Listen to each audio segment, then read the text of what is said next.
Welcome back, ladies and gentlemen. We start this episode of Cairo Local Time with our local news bulletin. President Abdel Fattah al-Sisi witnessed on Wednesday the inauguration ceremony of the new batch of police cadets from the Police Academy cadets. During the ceremony, President Abdel Fattah al-Sisi have bestowed the distinguished cadets with the merits of honor. Addressing the attendees, President al-Sisi congratulated the Police Academy and its students for the 50th anniversary since the establishment of the Academy. The head of state further extended his congratulations to the graduates and their families in this special day. President Sisi affirmed that amid so huge challenges, Egypt's administration have and its people always unite to face such challenges and any obstacles hindering the path of development and progress. The head of state vowed that Egypt would never stop handling its problems and promised that the economic performance would improve in the coming stage. Meanwhile, President Sisi said the Middle East is witnessing hard times with many crises hitting the region, including the Israeli war on Gaza. During the ceremony, the Academy students made several combat shows that showcased their talents in dealing with different situations, whether shooting clashes or chasing fugitives.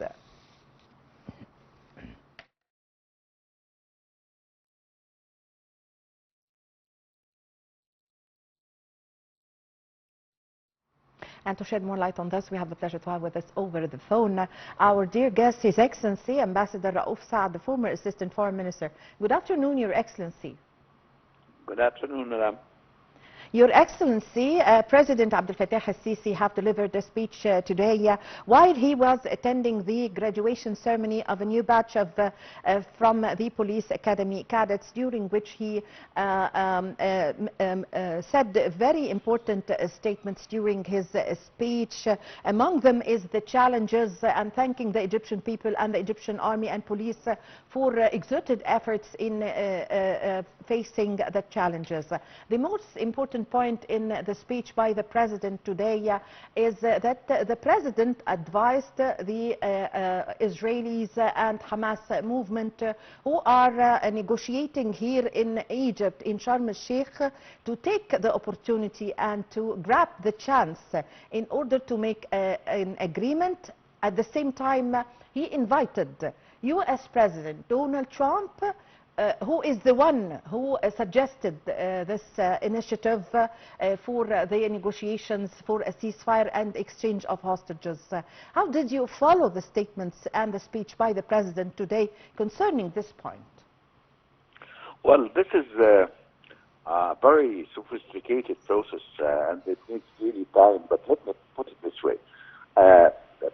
You know, President Sisi is, is watching a process which is becoming closer to a hope that we will bring this the war and the conflict between the Palestinians and the Israelis to an end. But he knows that that's my reading, right? That one of the points, if you look at the agreement, the 20 points agreement, you will find a lot of shortcomings. But nevertheless, there are priorities that have been achieved, like stopping migration, no migration from Gaza, no separation between the West Bank and Gaza, so on and so forth.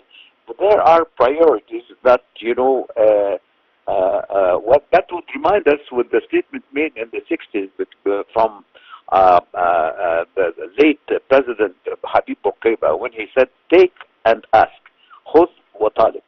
In other words, he knows that we for the first time that we are being put, thanks to Trump's intervention, that we are very close to this.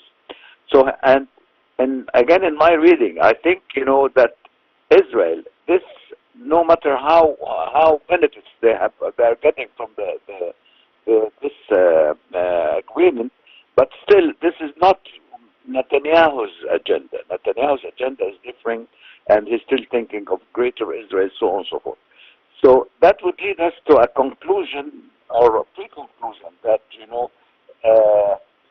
I think that Netanyahu relies very much on the Arabs' failure or rejection for the proposal in a different way, whether during the negotiations or during the difficulties that will be negotiated.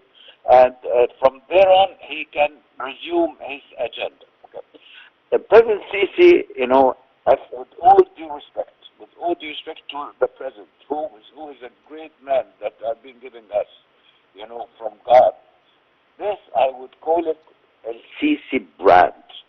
In other words, this is a very subtle, clever, shrewd, invitation, because it has a very noble goal, which is that that you reach an agreement on the first step of the process that would bring the war to an end, but from there on you go on to the conflict, the political military conflict between the Israelis and Palestinians. And he knows that the success of Sharm el-Sheikh negotiations will be the real beginning. That's one. Two, that he knows that he understands the psychology of President Trump, that he has a great appetite for fame, for glory, and he wants, as he's claiming that he should get the Nobel Prize, so on and so forth.